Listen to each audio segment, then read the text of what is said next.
capítulo 32. ¿Se acuerdan cuál es el tema que estamos viendo en este tiempo?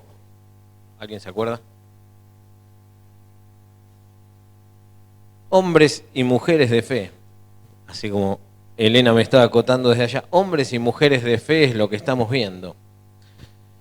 Vamos a ver un poquito uno de estos tantos hombres de fe, estos ejemplos que podemos encontrar a lo largo de las Escrituras de aquellos que nos precedieron en las cosas del Señor. Te invito a que podamos leer en el capítulo 32 de Éxodo. Pero antes de ir a la lectura, tratemos de ubicarnos un poquito en qué momento estamos, ¿no? Porque si yo les digo, a ver, por ejemplo, Éxodo capítulo 20, ¿qué se les viene a la mente? Los 10 mandamientos. Bien. O sea que capítulo 32, esto ya es después de que Dios entregó los 10 mandamientos. Bueno, en realidad es ahí, es intermedio. Porque ahora vamos a ver que en realidad en Éxodo capítulo 20 tenemos los 10 mandamientos, pero ahora vamos a ver que en realidad el pueblo los tuvo después. ¿Sí? Acá en Éxodo capítulo 32 encontramos el momento en el cual el pueblo recibe en sí los 10 mandamientos. Habían pasado algo así como 3 meses, ¿sí? De que el pueblo había salido de Egipto, llegan al desierto de Sinaí y Dios le dice a Moisés que suba al monte, y Moisés estuvo en el monte Sinaí con Dios 40 días, ¿sí? Que fue el tiempo en el cual el Señor estuvo hablando con él y dándole todo lo que eran las leyes y mandamientos que iban a regir al pueblo. Y nos encontramos acá con el pueblo en el medio de esta situación en la cual Moisés estaba en el monte con el Señor y el pueblo estaba abajo. Los invito a que leamos el capítulo 32, los primeros versículos. Dice: al ver los israelitas que Moisés tardaba en bajar del monte, fueron a reunirse con Aarón y le dijeron: tienes que hacernos dioses que marchen al frente de nosotros, porque este Moisés que nos sacó de Egipto no sabemos qué pudo haberle pasado. Aarón les respondió: quítenle a sus mujeres los aretes de oro y también a sus hijos e hijas y tráiganmelos. Todos los israelitas se quitaron los aretes de oro que llevaban puestos y se los llevaron a Aarón, quien los recibió y los fundió. Luego cinceló el oro fundido e hizo un ídolo en forma de becerro. Entonces exclamó al pueblo: Israel, aquí tienes a tu Dios que te sacó de Egipto. Cuando Aarón vio esto, construyó un altar enfrente del becerro y anunció: mañana haremos fiesta en honor del Señor. En efecto, al día siguiente los israelitas madrugaron y presentaron holocaustos y sacrificios de comunión. Luego el pueblo se sentó a comer, a beber y se entregó al desenfreno. Entonces el Señor le dijo a Moisés, fíjense ustedes, ¿no? Vamos a hacer una pequeña pausa. Moisés llevaba 40 días arriba en el monte Sinaí, hablando con Dios, donde Dios estaba enseñándole, diciéndole cómo quería que fueran las cosas. El pueblo había quedado abajo después de ver durante 3 meses, 86 días, habían visto cómo Moisés los guió, cómo fueron por buen camino, no había faltado comida, habían tenido maná todos los días, Dios había sido fiel, les había guardado durante 3 meses. Dios le dice a Moisés que suba al monte, Moisés sube, pasan 40 días y el pueblo se empieza a desesperar y empiezan a decirle a Aarón: mirá Aarón, no sabemos qué le puede haber pasado a Moisés, por ahí se murió, ¿por qué no nos haces un Dios para que podamos seguir adelante? ¿Y Aarón qué hizo? Le dijo: bueno, tráiganme todos los aros de oro que tengan. Y lo hizo. Hizo el becerro. A todo esto Moisés estaba arriba del monte y no sabía nada de todo lo que estaba pasando abajo. Estaba en un tiempo de comunión plena con Dios. Sin embargo, versículo 7. Entonces el Señor le dijo a Moisés: baja, porque ya se ha corrompido el pueblo que sacaste de Egipto. Demasiado pronto se han apartado del camino que les ordené seguir, pues no solo han fundido oro y se han hecho un ídolo en forma de becerro, sino que se han inclinado ante él, le han ofrecido sacrificios y han declarado: Israel, aquí tienes tu Dios que te sacó de Egipto. Ya me he dado cuenta que este es un pueblo terco, añadió el Señor dirigiéndose a Moisés. Tú no te metas, yo voy a descargar mi ira sobre ellos y los voy a destruir, porque de ti haré una gran nación. Moisés intentó apaciguar al Señor su Dios y le suplicó, Señor, ¿por qué ha de encenderse tu ira contra este pueblo tuyo que sacaste de Egipto con gran poder y con mano poderosa? ¿Por qué dar pie a que los egipcios digan que nos sacaste de su país con la intención de matarnos en las montañas y borrarnos de la faz de la tierra? Calma ya tu enojo. Aplácate y no traigas sobre tu pueblo esa desgracia. Acuérdate de tus siervos Abraham, Isaac, Israel. Tú mismo les juraste que harías a sus descendientes tan numerosos como las estrellas del cielo. Tú les prometiste que a sus descendientes les darías toda esta tierra como su herencia eterna. Entonces el Señor se calmó y desistió de hacerlo. Moisés volvió entonces del monte. Cuando bajó, traía en sus manos las 2 tablas de la ley, las cuales estaban escritas por sus 2 lados. Tanto las tablas como las escrituras grabadas en ella eran obra de Dios. Fíjense ustedes, ¿no? Moisés en el monte, 40 días aprendiendo las cosas que el Señor quería que le enseñara al pueblo. Dios mismo escribiendo los mandamientos en las 2 tablas de la ley. Y llega un momento en el cual Dios le dice, bueno, ya está, baja, andate. Andá y voy a destruir al pueblo, todo esto ya no sirve de nada. Yo me imaginaba, en un momento pensaba, ¿no? Cuando oraba, Señor, mostrame qué es lo que querés decirnos, ¿no? Y yo iba anotando y anotando algunas ideas y demás, y decía, bueno, más o menos Moisés estaba así. Él tenía todo escrito en las tablas, lo que Dios le había dicho, Dios le iba diciendo a Moisés y lo iba escribiendo en las tablas de la ley. Eso que hoy en día conocemos como las tablas de la ley, eso que estaba dentro del arca. Ahora, nos encontramos con que Moisés subió tranquilo porque quedaba Aarón al frente del pueblo. Era su hermano. Aquel que Dios le había dicho, bueno, él va a ser quien hable por vos. Yo te voy a hablar a vos, vos le vas a decir a Aarón y él le va a decir al pueblo.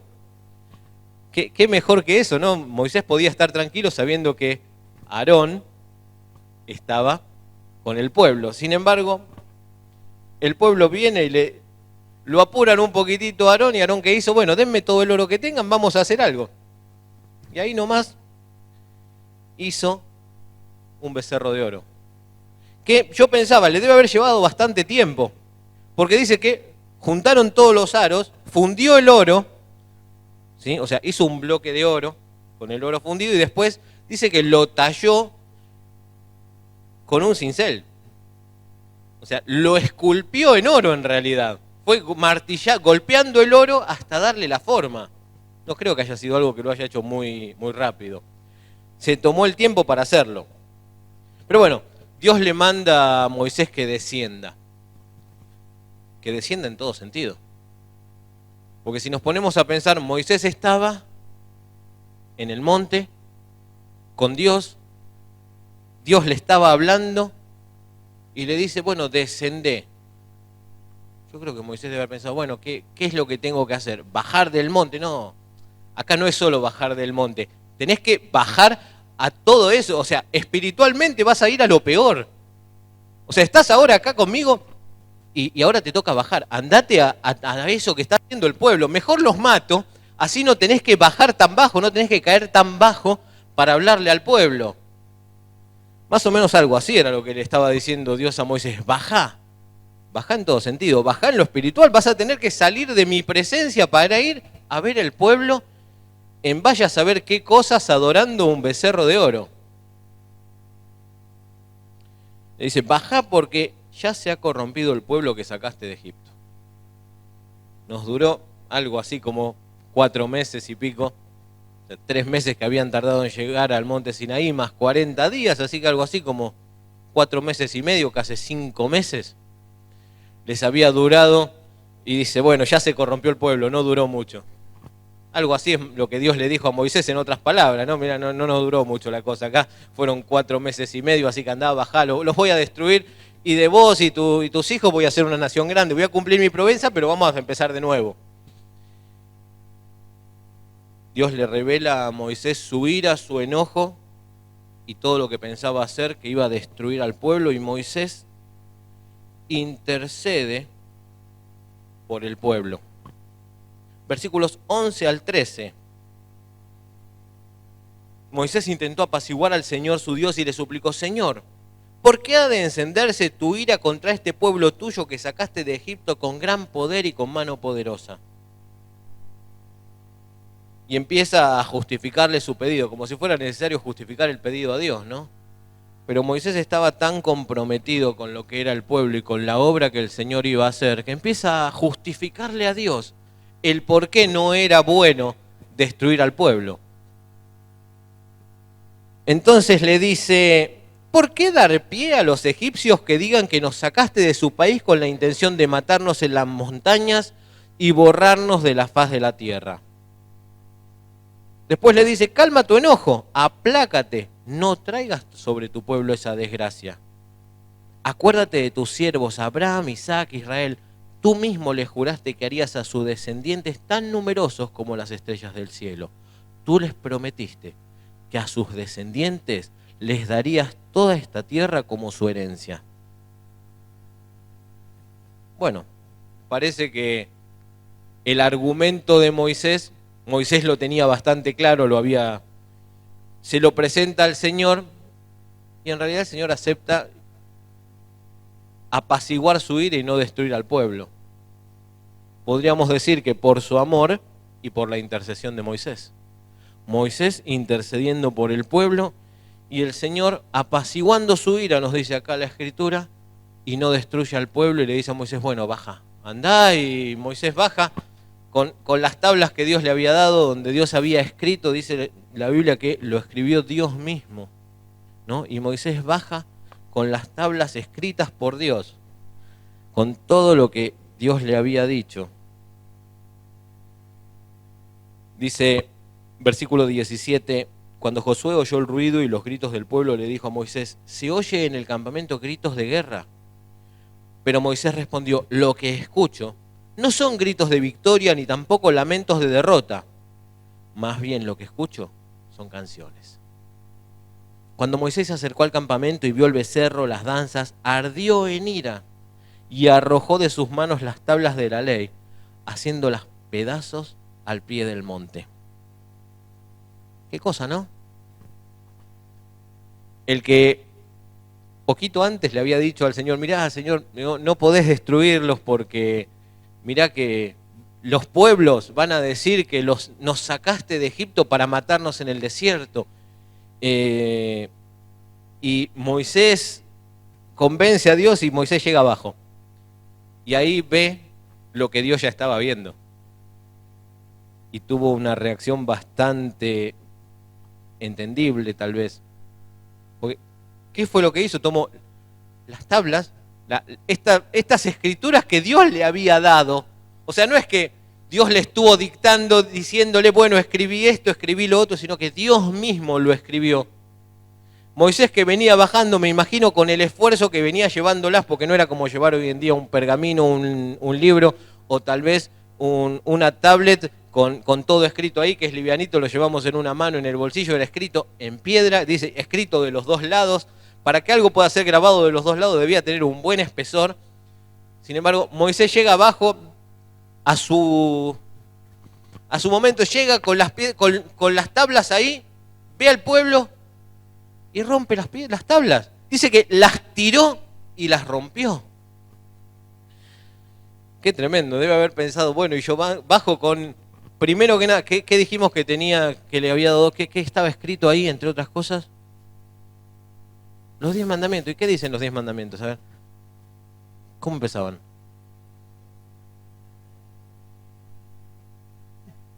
No tomarás el nombre del Señor en vano, no te harás imagen ni ninguna semejanza, no te postrarás a ellas ni les adorarás.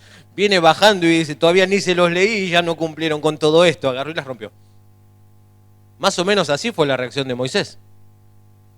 ¿Qué voy a venir con todo esto si no pudieron con... empezamos con las primeras 4 líneas de esto y ya no lo pudieron cumplir, están escritas de los dos lados, las tiró y las rompió. Y ahí se dio cuenta de lo que estaba pasando. Que había retrocedido en todo lo que había pasado. Es como que volvió 5 meses atrás, el pueblo en esclavitud. No en la esclavitud física, sino que el pueblo seguía en esta esclavitud espiritual. Por eso Dios le dijo, bajá, andá, bajá. Y después Moisés tuvo que volver a subir a la presencia del Señor, tuvo que volver a subir al monte. No quedó ahí, no fue que bueno, rompió las tablas y dijo, ay sí, el Señor tenía razón, ya está. Señor, ¿sabes qué? Matanos a todos, ya fue. Tenías razón.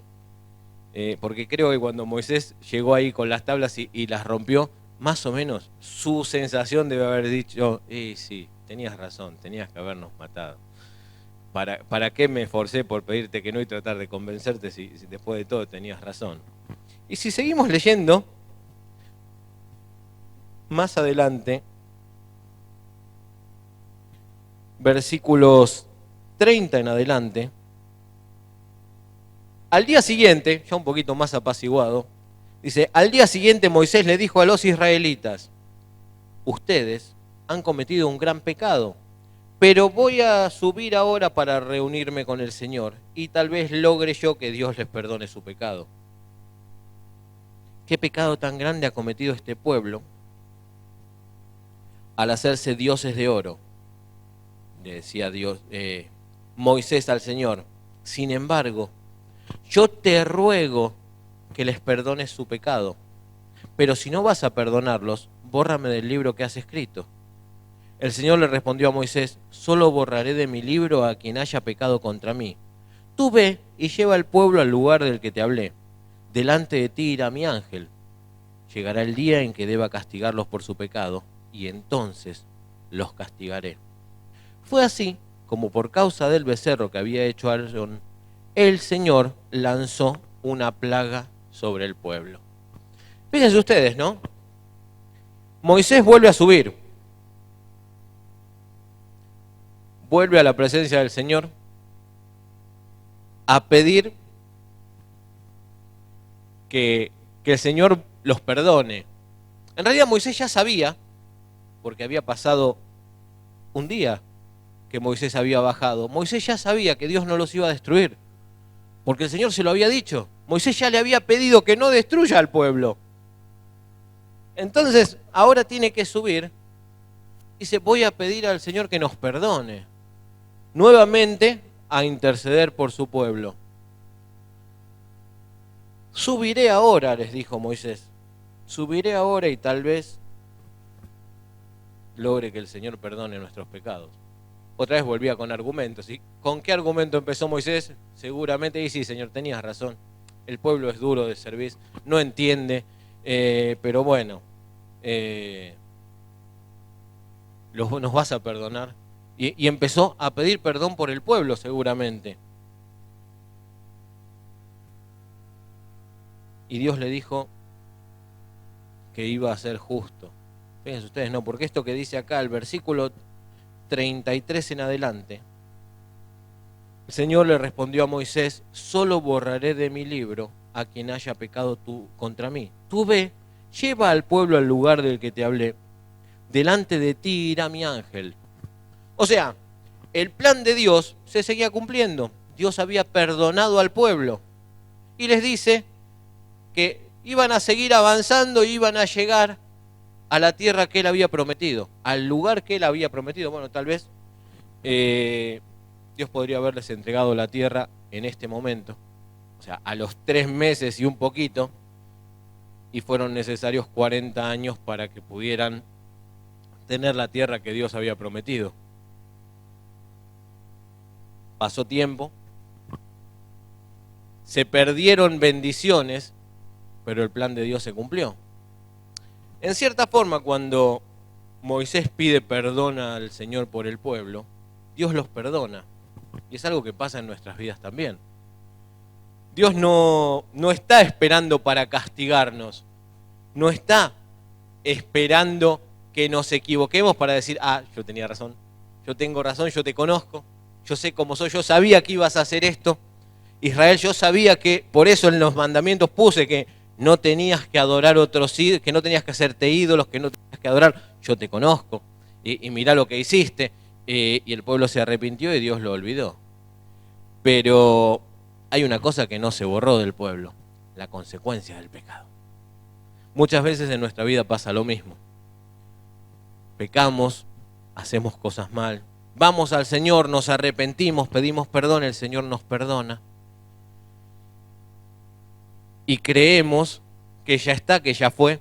O sea, muchas veces esta seguridad que tenemos del perdón de nuestros pecados nos hace tomarlo con mucha liviandad. Porque decimos, bueno, el Señor me perdona y lo sabemos. Moisés sabía que el Señor había perdonado al pueblo. Sin embargo, como pasa en tu vida y en mi vida, esos errores, esos pecados que cometemos tienen consecuencias futuras. Si nos ponemos a ver todo lo que es la historia mundial, todo lo que es los conflictos en Medio Oriente, empiezan en el libro del Génesis. Pequeños errores que se cometieron en esos tiempos hacen que hoy estemos viviendo los tremendos conflictos mundiales. ¿Sí? O sea, esas pequeñas cosas que pueden desencadenar cosas mucho más grandes. Y yo pensaba, ¿no? ¿Cómo se debe haber sentido el Señor que le entregó a Moisés las tablas de la ley, todo escrito? Moisés lo rompió y después Moisés, porque hay un tema que no sé si se lo cuestionaron alguna vez. Dentro del arca, ¿se acuerdan que estaban las tablas de la ley? Ahora, Moisés las rompió. Esas tablas no son las que estaban dentro del arca. ¿De dónde salieron las que estaban dentro del arca?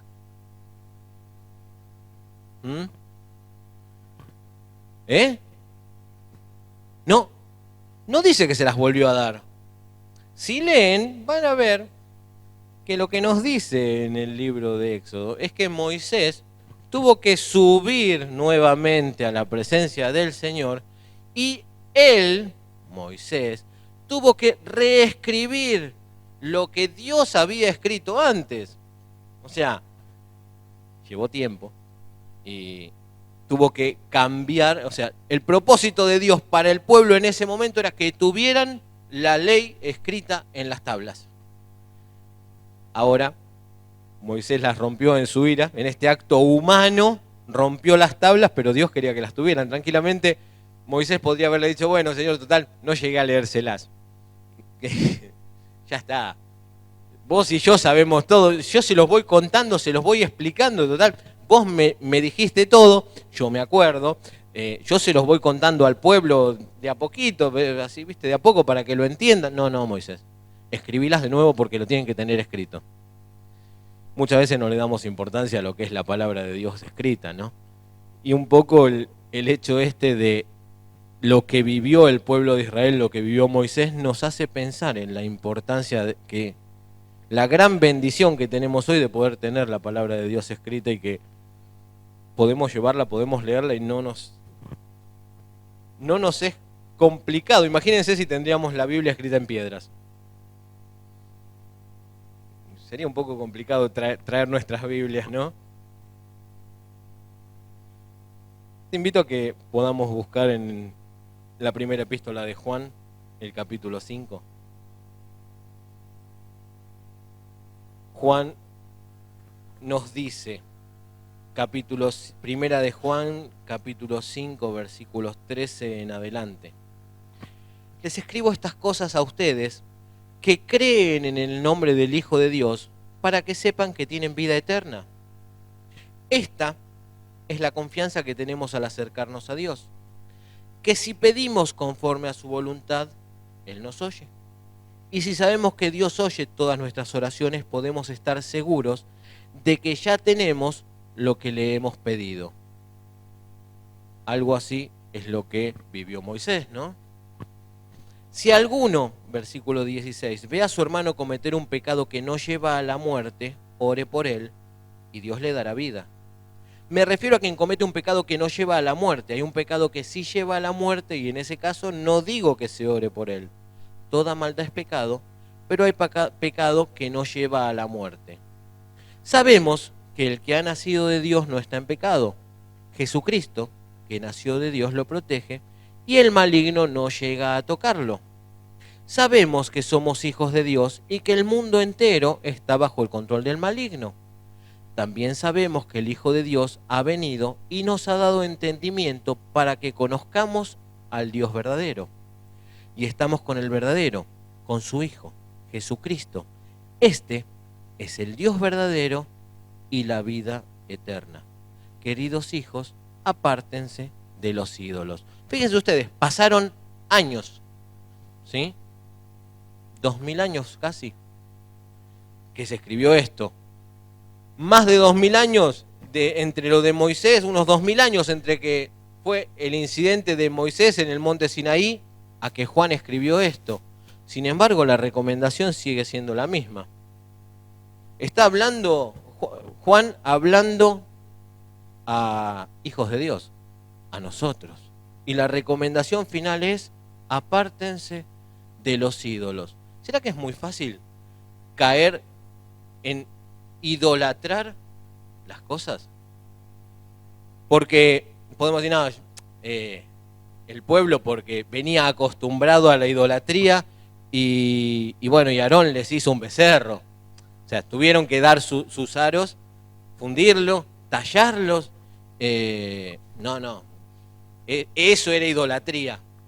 Hoy en día, sin embargo, la recomendación de Juan es: queridos hijos, apártense de la idolatría. Y nos está hablando a nosotros, ¿eh? Les escribo, comenzaba el versículo 13, estas cosas a ustedes que creen en el nombre del Hijo de Dios para que sepan que tienen vida eterna. Tenemos vida eterna. Y el Señor nos reclama que la vivamos como debe ser. Moisés, por su fe, por estar respondiendo al llamado de Dios, intercedió por el pueblo y el pueblo pudo seguir siendo el pueblo escogido de Dios y Dios pudo cumplir sus promesas para con el pueblo en otros tiempos, pero cumplirlas finalmente. Hoy en día, nosotros, como hijos de Dios, como aquellos que hemos creído en el nombre de Jesucristo y por el cual somos salvos, somos llamados a vivir de la misma manera, a estar atentos. O sea, no nos va a pasar que alguien va a venir y nos va a romper la Biblia, pero ¿qué pasaría en tu vida si viene alguien y te agarra tu Biblia y empieza a arrancarte hojas? ¿Lo pensaste? Porque un poco lo que Moisés hizo con el pueblo fue algo así. Venía con la palabra de Dios, con las leyes, con lo que Dios esperaba del pueblo y lo rompió. Porque total, no pudieron ni cumplir las primeras partes. ¿Qué pasaría si el Señor empieza a arrancar hojas de tu Biblia diciendo: mirá, Dani, esto que dice acá, vos no lo estás cumpliendo, y me arranca esta hoja y la tira, dice: ¿por qué no lo cumplís? ¿Qué pasaría? ¿Cómo quedaría tu Biblia si el Señor tuviera que sacar aquellas cosas en las que estás fallando? Ahí es cuando necesitamos tener en claro esto, que somos hijos de Dios. Dice: les escribo estas cosas a ustedes que creen en el nombre del Hijo de Dios para que sepan que tienen vida eterna. Esta es la confianza que tenemos al acercarnos a Dios, que si pedimos conforme a su voluntad, Él nos oye. Y si sabemos que Dios oye todas nuestras oraciones, podemos estar seguros que ya tenemos lo que hemos pedido. Como decíamos antes, ¿no? Veíamos lo que pasó con el pueblo de Israel. Se perdieron grandes bendiciones en el desierto. 40 años dando vueltas, perdiendo bendiciones y perdiendo tiempo. ¿Cómo están las cosas en tu vida, en mi vida, en cuanto a lo que Dios quiere de nosotros? Porque tal vez hay algunas bendiciones que me estoy perdiendo, te estás perdiendo, o tal vez como iglesia estamos demorando, porque hay algunas cosas que no estamos haciendo bien. La recomendación de Juan era: queridos hijos, apártense de los ídolos. ¿Cuáles son esos ídolos que se están levantando en tu vida, en mi vida, que no están permitiendo que el Señor haga las cosas que quiere hacer en el tiempo que Él esperaba hacerlo. Porque no hay duda que las va a hacer. El pueblo de Israel llegó a la tierra y pudo tomar la tierra que Él les había prometido. Llevó más tiempo, hasta que el pueblo estuvo preparado y pudo sacar esas cosas que a Dios no le agradaban.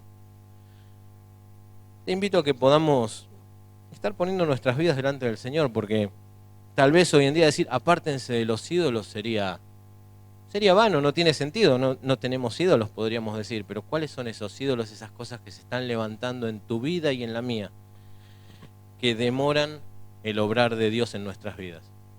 Porque lo que nos perdemos son solo las bendiciones que el Señor tiene. Como les decía antes, Dios nos perdona, Dios nos entiende, pero las consecuencias no se cambian. Entonces, bueno, quiera el Señor en este tiempo estar hablando a tu vida y a mi vida y mostrándonos esto que Juan decía. Vamos a llamarle ídolos, esas cosas que están impidiendo que el Señor haga lo que quiere hacer en el tiempo que quiere hacerlo, y que pueda ser nuestra oración en este tiempo, que el Señor nos muestre esos ídolos espirituales que se están levantando en tu vida y en mi vida, esos que tal vez es un bloque amorfo y todos los días le vamos pegando un martillazo para darle un poquito de forma, y que en lugar de hacer eso podamos estar en el nombre de Jesús destruyéndolos. ¿Te parece? Nos quedamos con ese desafío de parte del Señor de estar derribando los ídolos que hay en nuestras vidas y apartándonos para que realmente el Señor pueda llevarnos como iglesia a todas las cosas grandes que tiene, para que cuando nos hable no tenga, como le dijo a Moisés, baja. O sea, no estamos al nivel, baja.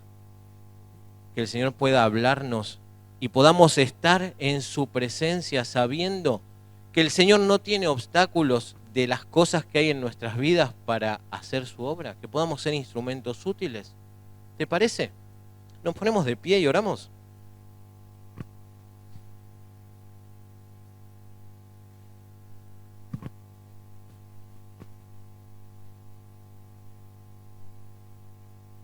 Señor bendito, queremos dejar nuestras vidas delante tuyo. Señor amado, que tu Espíritu Santo sea el que esté escudriñando nuestras mentes y nuestros corazones, mostrándonos cuáles son esas cosas que hay en nuestra vida que no te agradan, esas que deben ser destruidas, así como Moisés tuvo que destruir el becerro que se había construido.